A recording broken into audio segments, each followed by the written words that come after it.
You finish maybe your first like 60-mile ride and you think, wow, that's like a lot longer than I was riding just like a few months ago even. And it's a nice way to gauge your cycling progression. Doing my first 200, that was the longest I had ever ridden. And it was so cool to know, you know, my body can take me these distances that I didn't think were possible, but they are.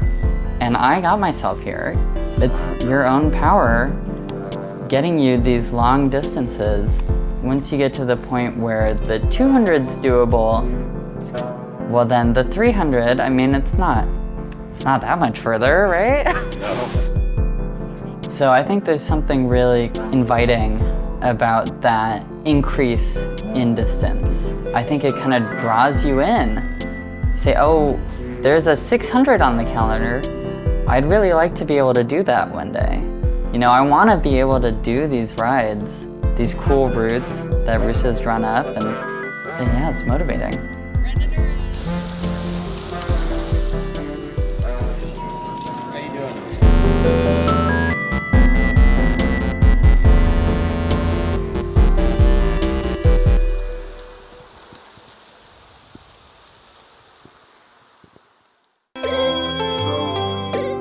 I think like every ride that I've done, I have ended up finding someone to ride with, and the ride has been better for it.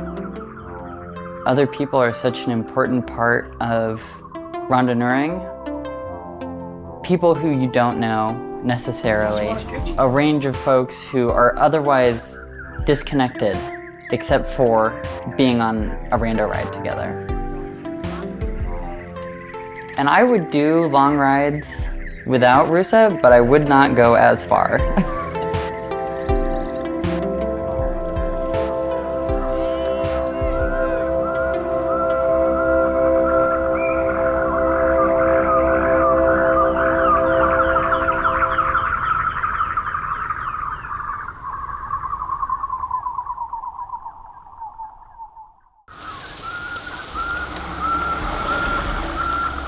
You stop thinking about your legs.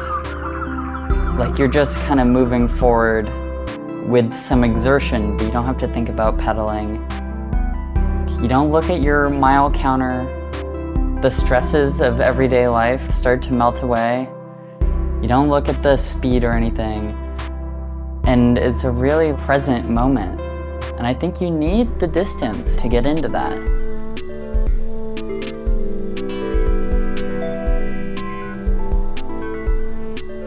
I know that I haven't ridden recently enough when I start to feel weird for no reason. And I'll think about it and I'll be like, you know what I haven't done? I have not gotten outside on a bike in like the past 5 days. I need to fix that right now.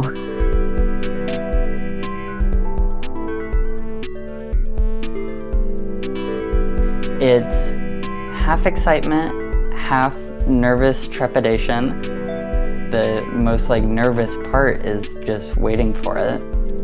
But I know that once I'm out on the bike, like checking in on myself, have I eaten enough? Have I had enough water?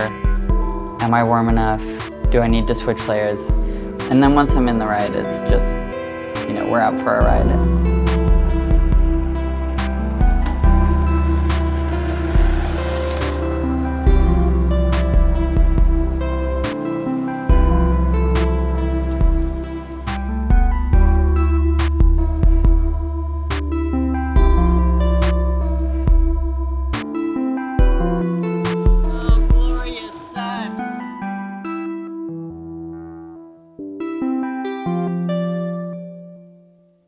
That's incredible, like all these adventures, all these cool bikes, all these people doing like interesting, kind of novel things.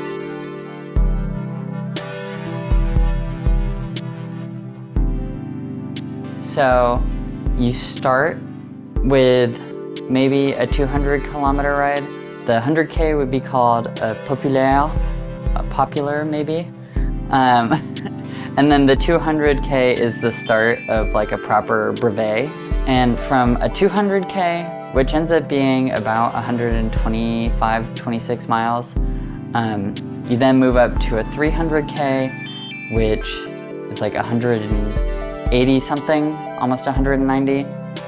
Then it's a 400K, then it's a 600K. And that's kind of the end of the normal Randonneuring series.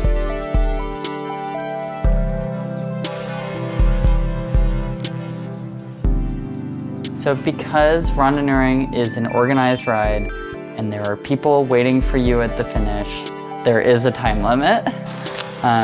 For the 200 kilometer, it's 13 and a half hours. For the 300 kilometer, it's 20 hours.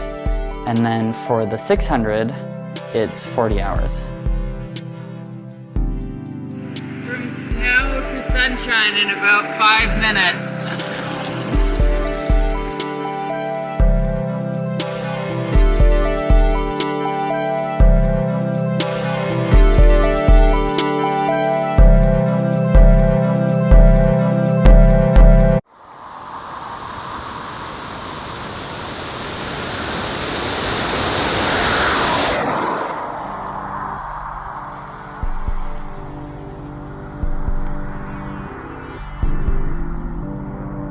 Someone else has scouted the route and knows that it's a good place to ride.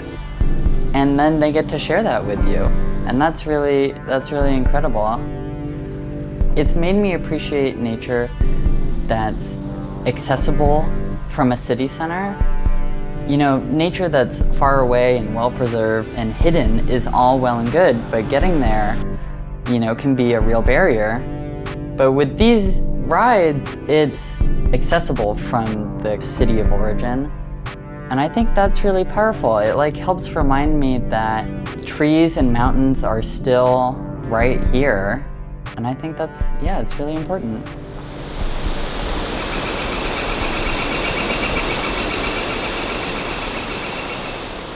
I think that cycling, especially long distance cycling where you have to pace yourself, puts you at a really remarkable intersection.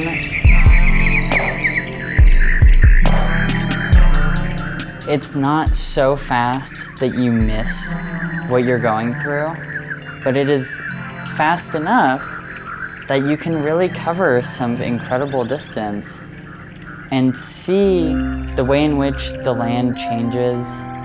It does help you feel more in touch with the places where you ride. There are just like beautiful stretches that I've ridden that I would not have ridden were it not for Randonneuring.